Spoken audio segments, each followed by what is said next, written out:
আরামবাগে শুরু হয়েছে রাজ্য সরকারের যুবসাথী প্রকল্পের নথিভুক্তকরণ প্রক্রিয়া। আরামবাগ বিডিও অফিসে আনুষ্ঠানিকভাবে আবেদন পত্র গ্রহণ শুরু হয়েছে।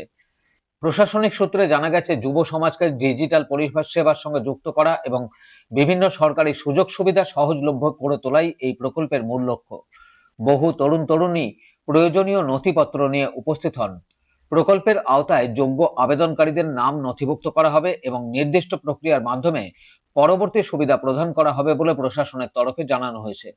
আবেদনকারীদের নির্দিষ্ট বয়সসীমা ও প্রয়োজনীয় কাগজপত্র সঙ্গে আনতে বলা হয়েছে। প্রশাসনের পক্ষ থেকে জানানো হয়েছে, নথিভুক্তিকরণ প্রক্রিয়া স্বচ্ছ ও নিয়ম মেনে সম্পন্ন করা হবে, যাতে কোনো ভোগান্তি না হয় তার জন্য প্রয়োজনীয় ব্যবস্থা নেওয়া হয়েছে। ফর্ম ফিল আপ চলছে, একটু পরে জমা দেবো। কতদিন চলবে? এটা আমরা যেটা ডেটটা জানতে পেরেছি 15 তারিখ থেকে 26শে ফেব্রুয়ারি, 15 ফেব্রুয়ারি থেকে 26শে ফেব্রুয়ারি। কি কি ডকুমেন্টস লাগবে? ডকুমেন্টস বলতে ভোটার কার্ড, আধার কার্ড, তারপর হচ্ছে আপনার মাধ্যমিকের অ্যাডমিট, মার্কশিট। আরামবাগ থেকে ব্যুরো রিপোর্ট, খবর নিউজ 6।